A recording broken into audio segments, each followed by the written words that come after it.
Muchas gracias por la invitación, don José, don Alejandro. Gracias por escucharme esta tarde.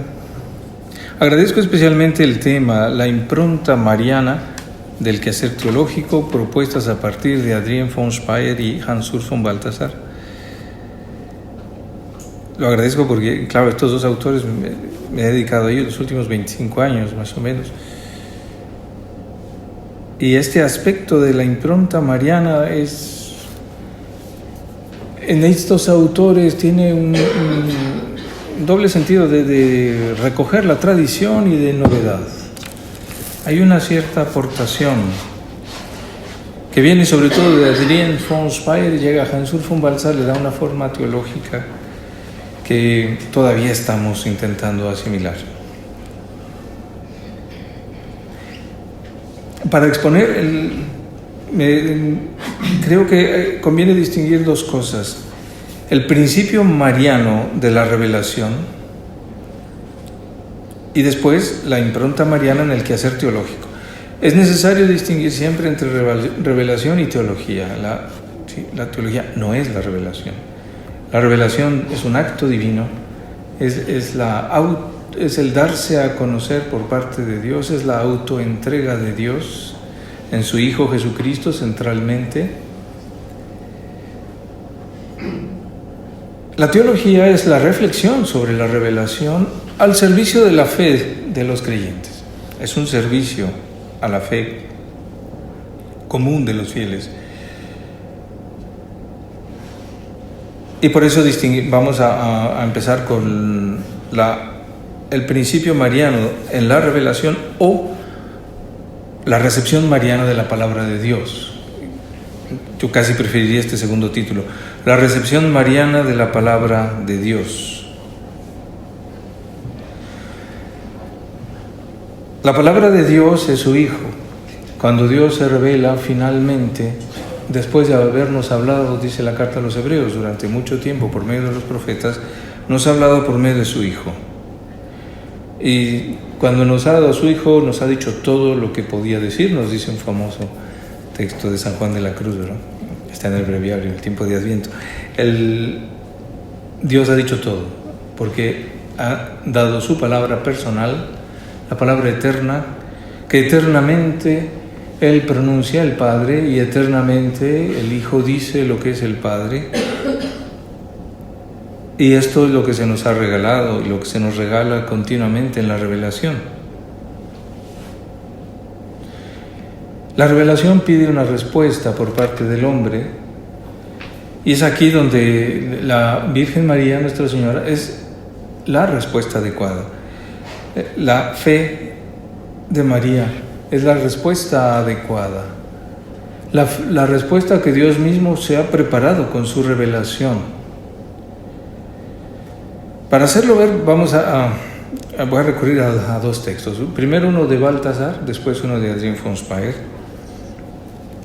Ya sé que las mujeres primero, pero en este caso creo que ayudará un poco la sistematización de Balthasar para entrar después en la riqueza de intuiciones de Adrien von Speyer, que es inagotable. Dice Balthasar en su famoso libro, solo el amor es digno de fe.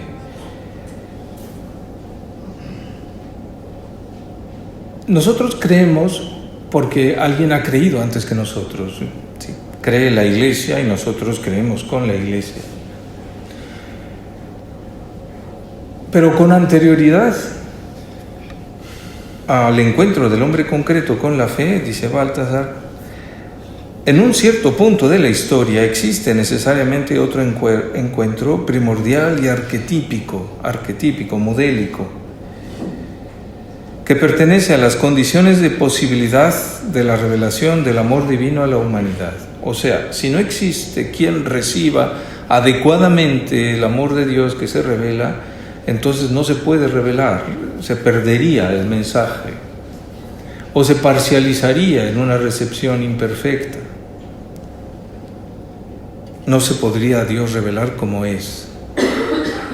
No podría revelar el amor que eternamente es la Santísima Trinidad. En este encuentro entre Dios que se revela y la esposa que lo acoge. Esposa es la palabra bíblica. En este encuentro, el movimiento unilateral de Dios se convierte es correspondido, de modo que la unilateralidad inicial, la iniciativa de Dios de revelarse, produce una auténtica bilateralidad de palabra y respuesta.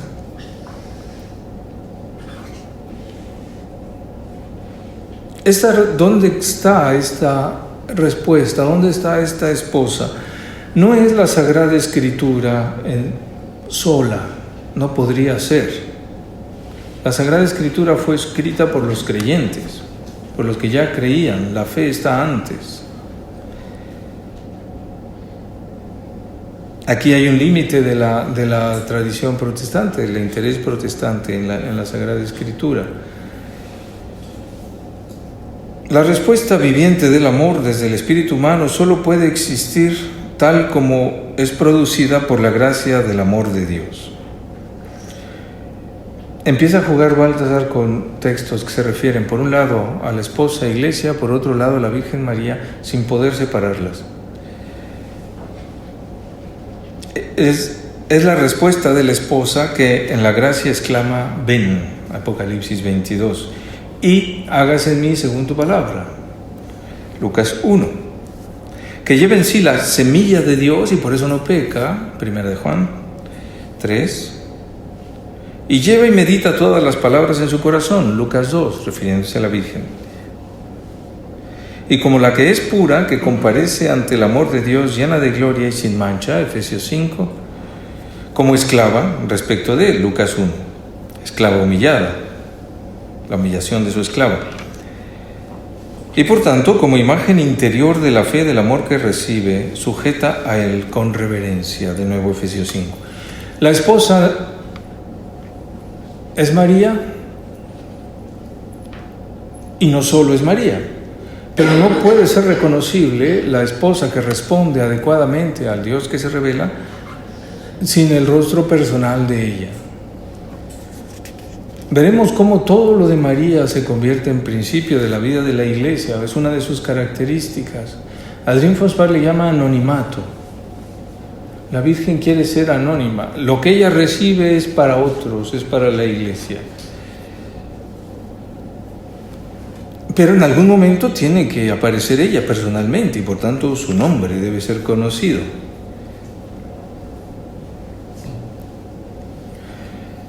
Bueno, Baltasar insiste: si el amor de Dios derramado en las tinieblas del no amor, en las tinieblas del mundo alejado de Dios, no hubiese sido acogida por este seno puro, inmaculado, no habría podido tener lugar la revelación del amor divino.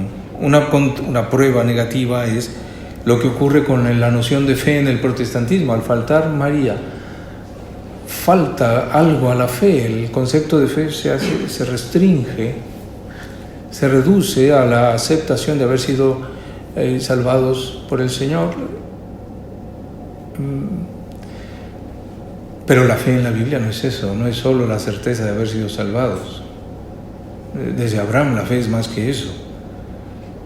Es dejar todo para pertenecer a Dios. Todo esto depende de la Virgen. Es esencial entender que es la palabra misma la que se ha preparado esta respuesta. La respuesta de María es gracia de Dios. Él mismo se la ha colocado y preparado, dice Efesios 27. Baltasar juega con la palabra griega paristana y la puso allí, se la dio a sí mismo.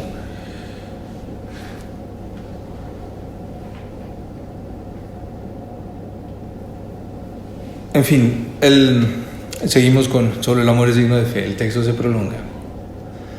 Esta esposa que es inseparable de María, pero que no es solo María, hay que reconocerla en 4 instancias bien definidas, y aquí es donde vemos cómo la recepción mariana de la palabra da origen a la Iglesia y a las instancias principales de nuestra fe. ¿Dónde encontrar a esta esposa que responde perfectamente a Dios que se revela? La iglesia como esposa inmaculada en su núcleo, esa iglesia sin mancha ni arruga de la que habla Efesios 5. Pero al mismo tiempo, en segundo lugar, la Madre Esposa María como el lugar en el que el núcleo de la iglesia está en el fiat de la respuesta y la acogida real. La esposa que nos hace ver el vidente del Apocalipsis al final de su libro. Es irreconocible como persona sin el rostro de María que concretamente ha dicho fiat, hágase en mí según tu palabra. En tercer lugar, en la Escritura. La Biblia como testimonio del Espíritu Santo sobre la palabra de Dios no podría contener adecuadamente la palabra divina si no contuviera también una palabra humana adecuada de recepción. San Agustín decía muy hermosamente, en la Escritura oímos la voz del esposo y la voz de la esposa. Algo así nos dice Baltasar. La existencia de la Escritura exige que en algún lugar la recepción de la palabra ha sido más perfecta que la de Abraham, más perfecta que la de los profetas, más perfecta que la de David. Aprendemos muchos de ellos, claro. Pero en algún lugar la recepción de la palabra es tan grande, tal como Dios la quiere, que la palabra ha podido darse. Sí, Adrien Fossbayer desarrolla mucho esta visión de cómo la respuesta a Dios de los profetas del Antiguo Testamento depende ya de la donación definitiva de la palabra en la encarnación.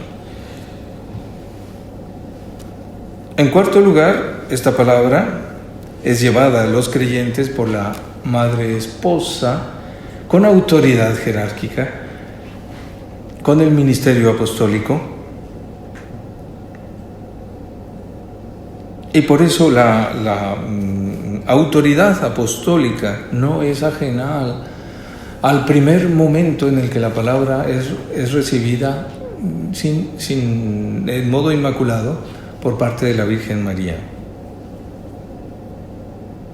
Podríamos decir que la infalibilidad del Papa también tiene que ver con la Inmaculada Concepción, también tiene que ver con la recepción perfecta de la palabra.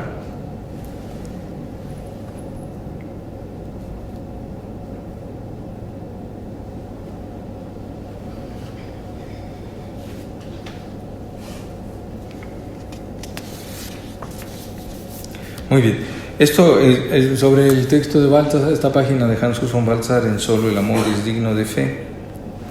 Ahora pasamos a un texto de Adrien Fossbayer. Este no está publicado en español.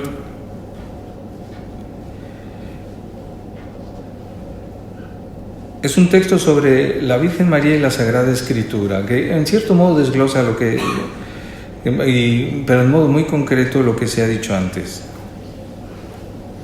Empieza con una declaración precisa. Existe la palabra testificante y la palabra testificada. La palabra testificante es Cristo, la palabra testificada es la Escritura. ¿Sí? La palabra viva de Dios es su Hijo. La Biblia es palabra de Dios en la medida en que es testimonio de la palabra que es Jesucristo. El Espíritu Santo garantiza que ese testimonio es el testimonio adecuado por el carisma de la inspiración de los autores sagrados. Pero ya decíamos, antes de ser escrita la palabra ha sido recibida por los elegidos de Dios para ello. El que recibe la palabra, dice Adrien Fossbayer, la tiene como una madre tiene a su hijo. Una madre espera a su hijo y se alegra de ello. Cuando un niño nace, pues el médico lo mide, lo pesa y da los datos del recién nacido. La madre no mira solo datos, ve mucho más. Los ojos del amor descubren la profundidad del regalo que ha recibido esta familia con el niño que nace. Este ejemplo le sirve a Adrienne von Speyr para decirnos cómo empieza una auténtica contemplación de la Escritura. Empieza al modo mariano. Ella recibió la palabra no solo como Abraham por el oído, sino mediante la encarnación en su seno. Si contemplamos realmente la Escritura, esta se nos abre como algo que nosotros no podemos poseer. Encontramos siempre nuevas profundidades, verdades y bellezas en ella, ciertamente objetivas, que podemos contemplar además con los ojos del amor, porque María ha sido la primera que ha contemplado al Hijo, y porque ella lo ha hecho desde el principio con los ojos del amor. Y Adrienne insiste mucho en esto. María no conoce los dogmas, ¿sí? No conoce todavía las definiciones conciliares sobre la Trinidad, sobre la unión hipostática, pero los vive la Trinidad. Se manifiesta la Trinidad en el evento de la encarnación, y esto se convierte en el principio de nuestra fe.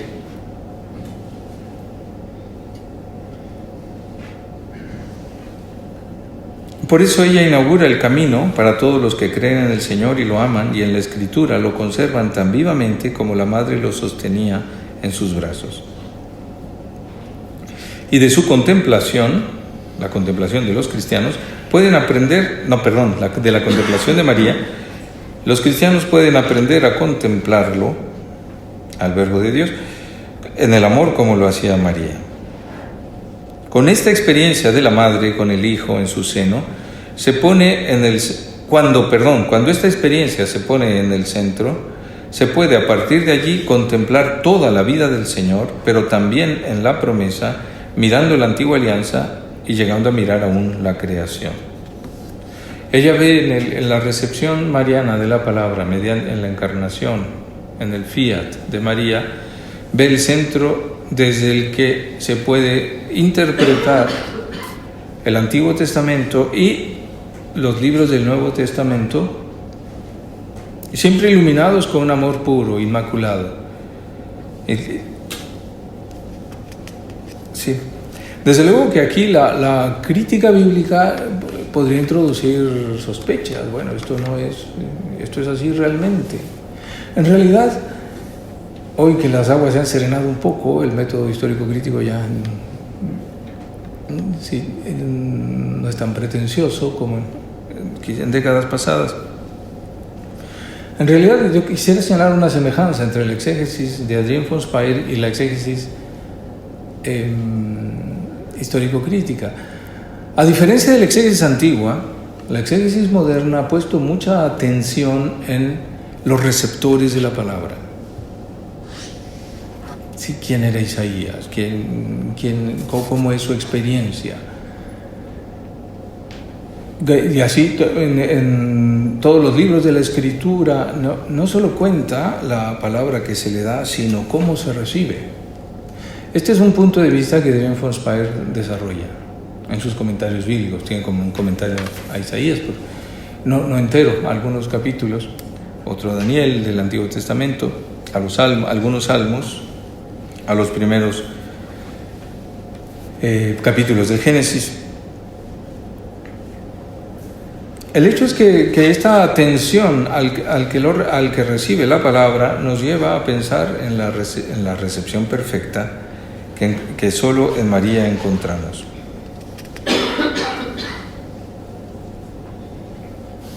Se da una afinidad entre la inspiración de la Sagrada Escritura y la encarnación, porque el Espíritu Santo inspira el niño en María, y así también el lector de la Escritura, el que la lee con fe, goza de esta inspiración. El que lee la Escritura así, desde este punto de vista de la acogida mariana de la palabra, sabe que debe, en primer lugar, recibir. La palabra se recibe, se acoge. audifilia, dice San Juan, bueno, dice el Salmo, ¿verdad? San Juan de Ávila, escucha, hija, escucha, recibe. Sí, el problema más grande de escuchar es que hay que callarse, ¿verdad? Pero cuando lo logramos, entonces la palabra que escuchamos sabe que también tenemos que dar algo. O sea, sabemos esto que hemos recibido. No se nos regala como nuestra posesión personal. Sabemos que exige toda nuestra vida, todo lo que somos. María lo sabe especialmente.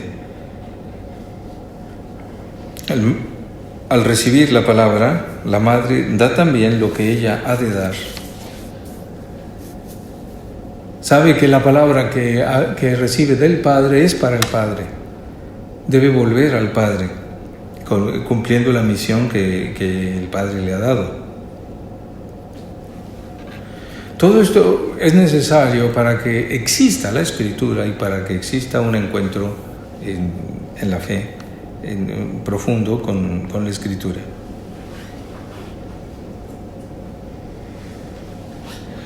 Claro, todo esto siempre está suponiendo la centralidad de la encarnación, la centralidad de que la palabra no solo se proclama como en el Antiguo Testamento, sino que se encarna.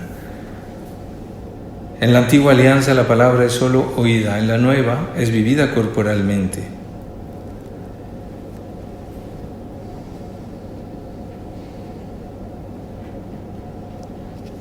Muy bien, a partir de esta consideración de María en la encarnación, que fundamenta la recepción de la palabra en la Iglesia, y incluso el Espíritu Santo hace que la plenitud de la respuesta de María fundamente la respuesta de los profetas que preceden a María.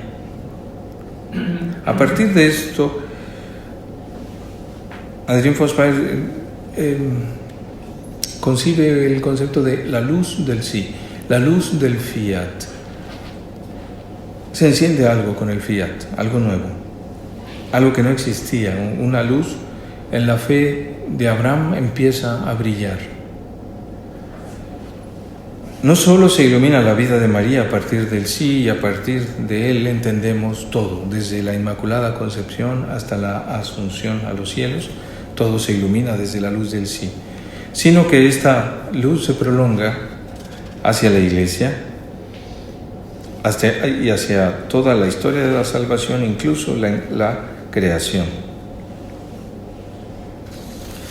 Toda la palabra veterotestamentaria adquiere un nuevo sentido.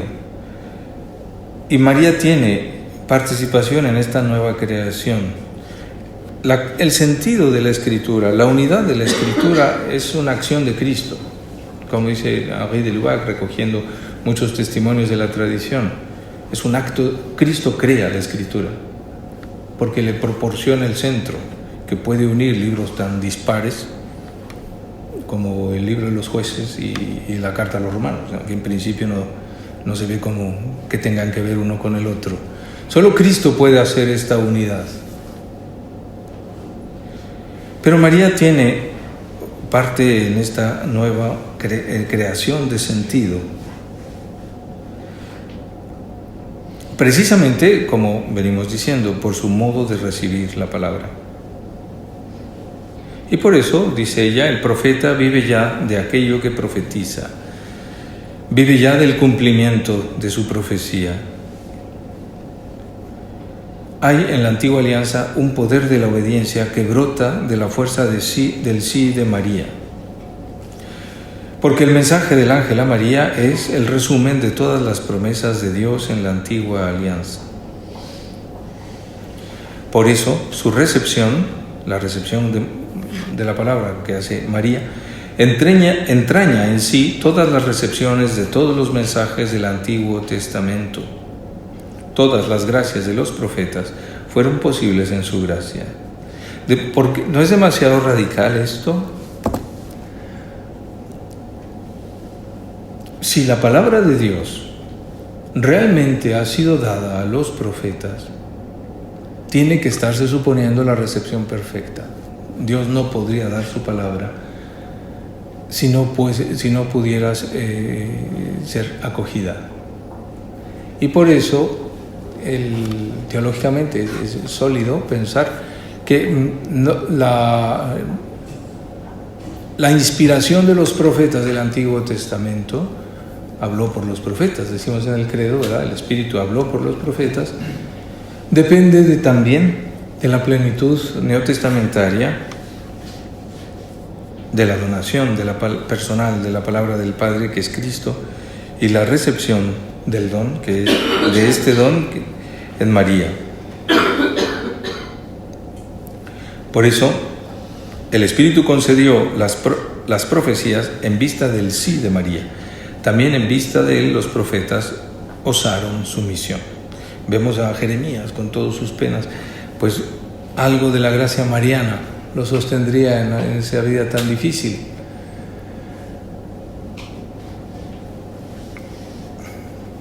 Un aspecto concreto de todo esto es el paso de la antigua a la nueva alianza.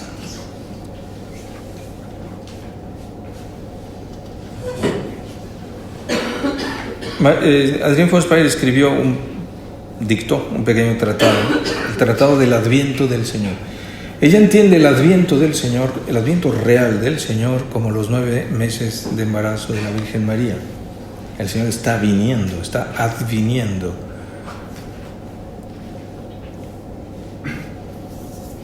O sea, el Hijo de Dios tiene que acostumbrarse a vivir como hombre en un mundo muy ajeno a Dios, que se aleja de Dios. Y necesita un medio puro, que es la Sagrada Familia, principalmente la Virgen María. Eso cuando ya ha nacido la Sagrada Familia, pero antes, durante el embarazo, muchas cosas se deciden en esos 9 meses, dice nuestra autora.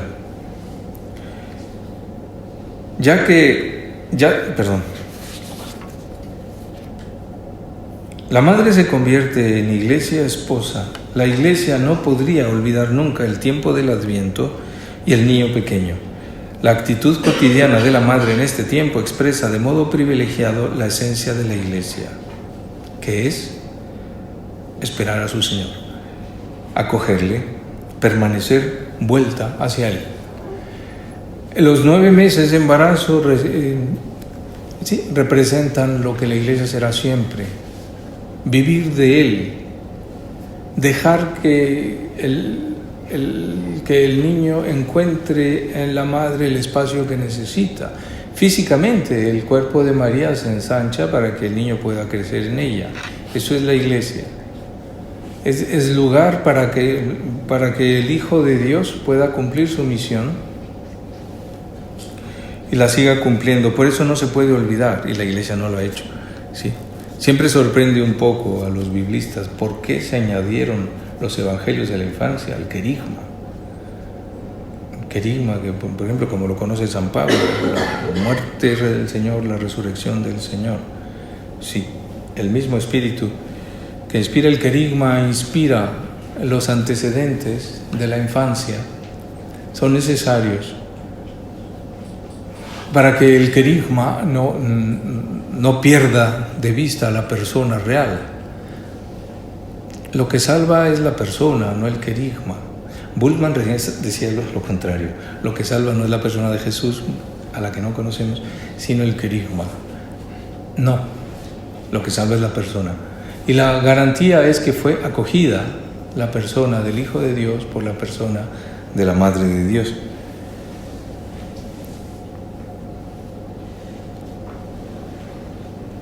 En este tiempo del Adviento ocurre esa identidad especial de la maternidad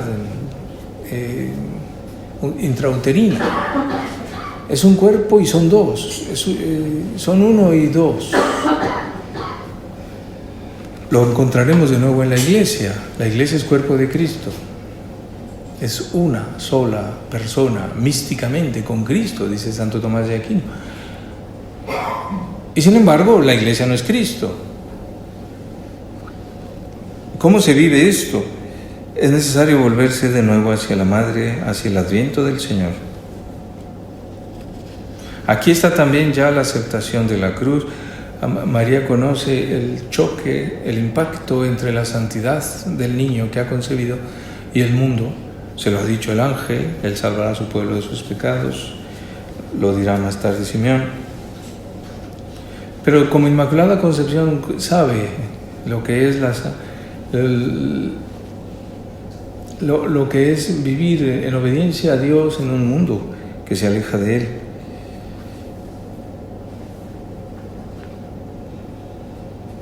Por eso María no ha podido aceptar al Hijo sin aceptar su misión de Salvador del mundo.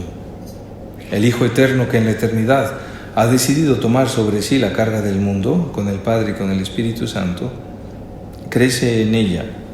Y por eso crece en ella la confesión del pecado del mundo que el Hijo hará en la cruz. Una concreción de esto nos lo ofrece Hans Urs von Balthasar contemplando a la mujer del Apocalipsis 12. ¿Quién es esa mujer que grita con dolores de parto, pero está elevada, ¿sí?, coronada de 2 estrellas, con la luna bajo sus pies? Los exégetas nos dicen es la hija de Sión. Tienen razón, pero al mismo tiempo es la Iglesia. Aquí vemos el papel de María. La transición entre la hija de Sión, o sea, la Israel fiel a Dios, y la Iglesia necesita una persona concreta. Esta transición no se hace sin María. De nuevo la idea de anonimato. La hija de Sión, María representa a la fe de Israel. No se pone en primer plano, pero Dios la pone en primer plano. Para que pueda ocurrir la transición de la sinagoga a la iglesia, de la hija de Sión a la iglesia de Jesucristo.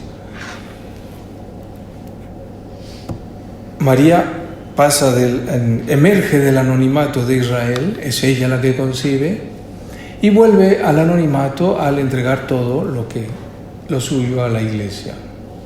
San Francisco de Asís lo dijo en su sencillez con una frase insuperable: salve Virgen hecha iglesia, tal cual. Esto es lo que vemos en la mujer de Apocalipsis 12. Por cierto, Balthasar sugiere que hoy la devoción mariana debería partir de aquí, del dolor, de la persecución de esta mujer, sí, para acercar la santidad de María a la realidad del mundo, a todas las dificultades de los cristianos para ser fieles a Dios, perseguidos por el dragón y bueno, ayudados por Dios, desde luego. Llega el papel de María hasta la creación, la cuestión de la nueva Eva. La nueva Eva es la primera doctrina mariana que existe desde el siglo II, San Justino, San Ireneo. Sí, antes de ser reconocida como Madre de Dios, la nueva Eva. ¿Qué significa este título? Es curioso, Balthasar estudia la historia y ve cómo de repente desaparece. Ya en el siglo IV no se habla de la nueva Eva. Neumann, muy agudo siempre, dice: la devoción a la Virgen ha crecido mucho durante los siglos, pero la doctrina no, es la misma fundamentalmente desde el siglo III. La nueva Eva contiene, para Neumann, toda la doctrina mariana. Adrien von Speyer lo siente así también. El Concilio Vaticano II vuelve a esta idea con la expresión Socia Christi, la compañera adecuada, ¿sí?, la Eva del nuevo Adán. Pero dice Adrien von Speyer, María no es solo la segunda Eva. Hay cosas en la vida de Eva que remiten en primer lugar a María. María precede. Porque en María reside la idea del hombre perfecto, la que Dios se proponía cuando la creación de los primeros hombres. Algunos intérpretes de los ejercicios de San Ignacio ven a María en lo que Ignacio llama el principio y fundamento. El hombre es criado para amar, para alabar, hacer reverencia y servir a Dios nuestro Señor y mediante esto salvar su alma. Por tanto es menester hacernos indiferentes a todas las cosas creadas. ¿Dónde está este hombre? Indiferente a todas las cosas creadas para solo alabar, hacer reverencia y servir. El principio y fundamento es María. Dice, por ejemplo, Gavino Urríbari, un profesor un jesuita de la Universidad de Comillas. Lo mismo ve Adrien von Speyer. La creación necesita no la pareja, antes que la pareja falible de Adán y Eva, necesita la pareja infalible de Cristo y María. Desde luego aquí no se está hablando de ninguna confusión de los dos órdenes. Más bien se está hablando de antes del pecado. María es más joven que el pecado, dice Bernanos, también una expresión insuperable. Hay algo en la humanidad que no tiene que ver con el pecado. Todos tenemos cierta memoria del pecado original, pero también cierta memoria de la inocencia original. Si no, ni siquiera nos daríamos cuenta de que el pecado está mal. Ahí está la primera pareja humana que responde perfectamente al sentido de la creación como glorificación de Dios. Cuando el Dios Trinitario decide la creación, el Hijo ve previamente solo la gran semejanza entre su eterna generación y la producción de la creación en la gracia por acción de Dios.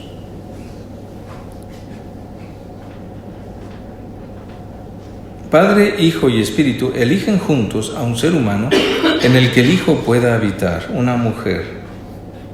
Las tres personas están así en el origen de la primera pareja que incorpora en sí la esencia de la creación. San Juan de la Cruz, en su poema In Principio Erat Verbum, ve también esto. La primera idea de la creación es esponsal. El padre quiere dar una esposa a su hijo. Solo que la esposa es aquí la naturaleza humana. Muy justo. Solo que la naturaleza no es una esposa, no es una persona. Por eso tiene que añadirse el rostro personal. Adrien von Speyer lo ve. Y aquí es donde aparece su convicción de que la pre-redención, como ella llama a la Inmaculada Concepción, María es redimida por Cristo también, pero de una manera que evita que el pecado original recaiga sobre ella. Por eso es una pre-redención.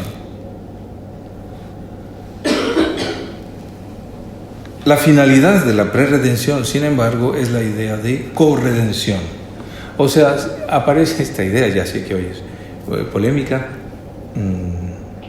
es un tema abierto en teología, no tiene por qué ser una batalla.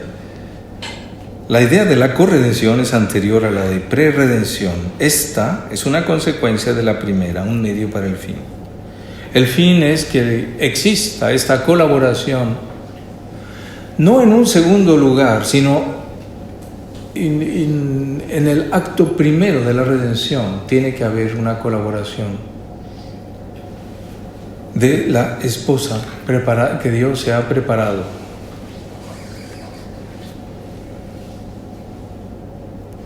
No cualquier colaboración con Cristo debería ser llamada corredención. Estamos hablando más bien exclusivamente de la colaboración de María, que alcanza esta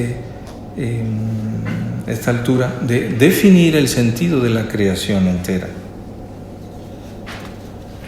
En conclusión de todo esto, podemos decir que María, dice Adrien von Speyer, es la que verdaderamente da a luz los dogmas y su interpretación pura, en la completa disponibilidad, en la visión del Señor, en la contemplación sin mancha. Y su disponibilidad es cumplida no por definiciones eclesiales, sino inmediatamente por la palabra de Dios en su fuente. Tan originaria y abiertamente como el Hijo le habla, así originaria y abiertamente ella acoge.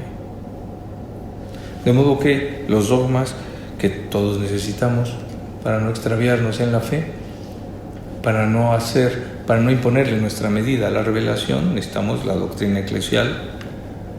Pero la doctrina eclesial requiere el amor primero, el amor originario, el amor que estaba en el momento mismo de la autoentrega de la palabra. Ahora tendría que empezar la segunda parte, pero creo que no es oportuno. Lo dejo a las razones pastorales. Remato lo que puedo. Para la teología, enumero las ideas, ya no leo estos folios, leo el resumen que está, leo el guión. La impronta mariana en la teología. Primero, para la teología fundamental, según Baltasar, es esencial la experiencia arquetípica de María. Sí, él concibe esta idea. La palabra de Dios ha sido dada a personas concretas que han tenido una experiencia de ella. Y su experiencia se convierte en arquetipo de nuestra experiencia cristiana.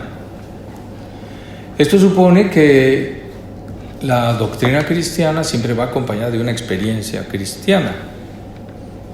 Sí, la experiencia cristiana no niega la doctrina, pero la doctrina tampoco suprime la experiencia. Sí, el error del modernismo era decir la experiencia y ya, nada de doctrina. O la doctrina según mi experiencia. No se trata de eso, porque aquí la experiencia es arquetípica, no es la mía en primer lugar.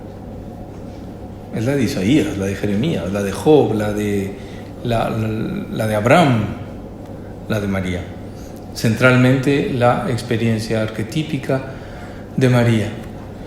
Incluye varias cosas. Primero, la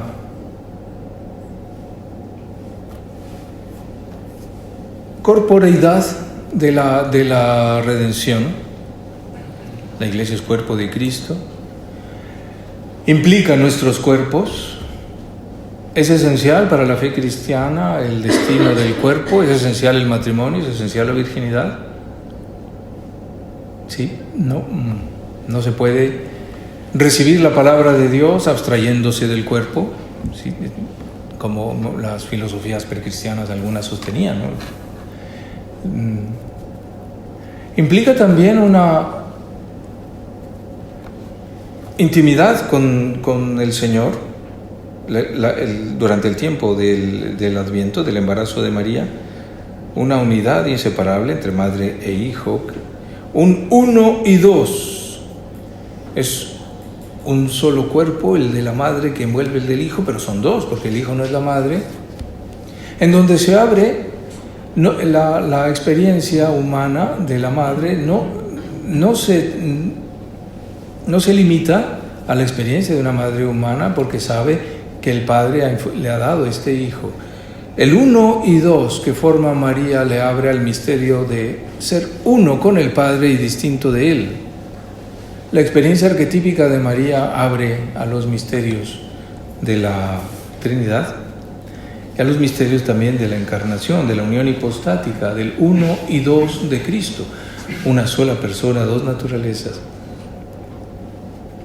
Implica también la experiencia arquetípica de María, la apertura a dejarse privar de la experiencia. Sí, Adrien Fospaer le da mucha importancia a los desaires que hace Jesús a María, cuando no la quiere recibir, cuando, sí, mujer, que tengo que ver contigo. Eso es muy importante para la fundación de la Iglesia. En ese momento la madre es Iglesia, que empieza a sentir el abandono que sentirá el Hijo en la cruz. La madre se deja privar de su experiencia. Por eso ninguna experiencia cristiana se convierte en argumento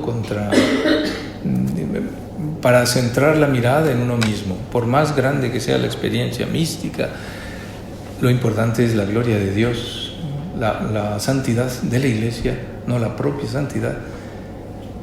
Y esto lo aprendemos de María.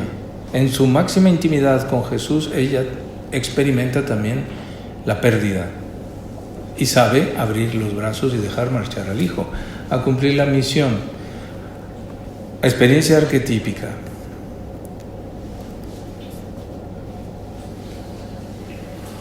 Sobre la teología dogmática, la relación de Jesús, María y la Trinidad, Jesús y María juntos y la Trinidad. El sí de María, Adrien von Spee lo ve como dentro del sí de Cristo al Padre. La perfección del sí de María depende de la santidad absoluta del sí de Jesús al Padre. María sabe siempre, María no tiene problemas para pasar de Jesús al Padre. Eso es un paso natural, sí, algo que a veces nos cuesta, ¿no? En algunas devociones cristocéntricas, sí. En María no hay esta dificultad de la plenitud de Cristo al amor del Padre, a la necesidad del don del Espíritu. En tercer lugar sería esta relación entre María y el Espíritu, una especial afinidad.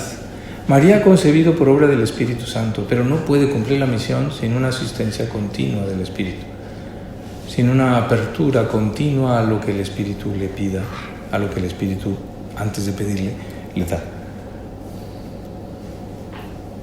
El Espíritu Santo, María nos enseña a tratar al Espíritu Santo, nos enseña a no confundir nuestro espíritu con el Espíritu de Dios, tentación recurrente en la historia de la teología.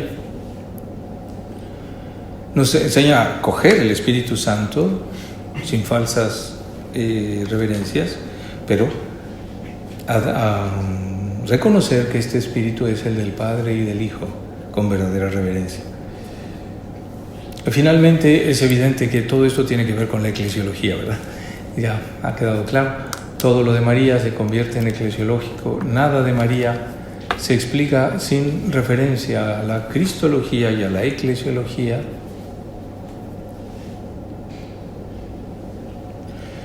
Y por último, la escatología.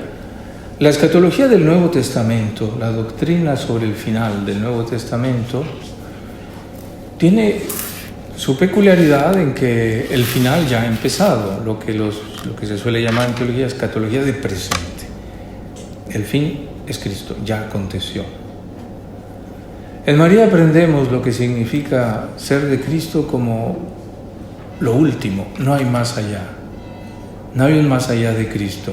El Espíritu Santo no nos aleja del Señor, nos introduce siempre de nuevo en su plenitud.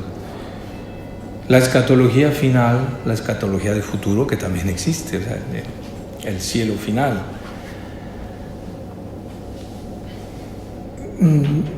es nuestra verdadera aspiración cuando acogemos ya al cielo, que se nos da todos los días cuando el Hijo de Dios se nos ofrece y nos da todo el amor del Padre y el don de su Espíritu.